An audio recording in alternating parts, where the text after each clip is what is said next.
Buenas tardes, mi nombre es John Jairo Vargas. Estoy haciendo el video para el curso Sistemas Embebidos. El nombre de los participantes. Mi nombre es John Jairo Vargas. Estoy cursando el último semestre de Ingeniería Electrónica.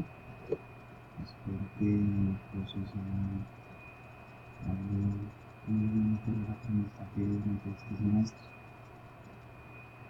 Los temas a tratar en las unidades, un entorno de información inicial, el cual nos va a ayudar a cómo navegar en el aula, la agenda del curso, la presentación del curso y los mensajes que podemos tener durante el foro.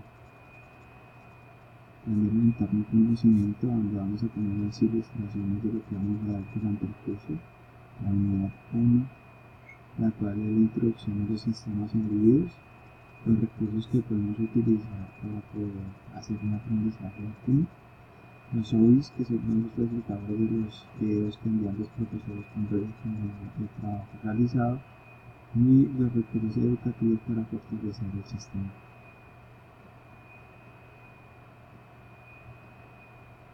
Tenemos la unidad 2, los sistemas embebidos basados en Arduino, y unidad 3, aplicados al sistema de embebidos. Como podemos ver, tenemos el entorno de aprendizaje colaborativo.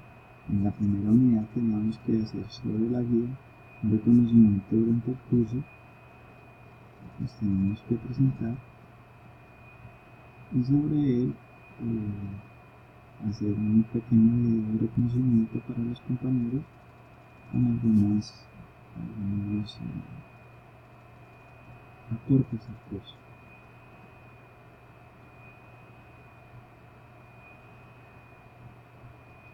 Para poder enviar un mensaje,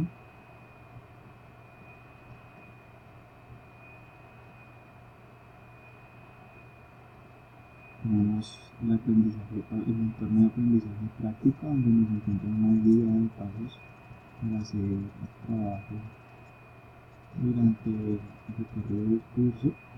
Y tenemos la entrega en evaluación y seguimiento, donde podemos con el portafolio dar todo lo que hemos aprendido paso a paso y cómo hemos mejorado, la entrega del trabajo del primer reconocimiento y los siguientes pasos para la entrega final, el proyecto final, que puede ser calificado por la materia. Compañeros, muchas gracias por su apoyo. Quiero contar con ustedes durante el curso.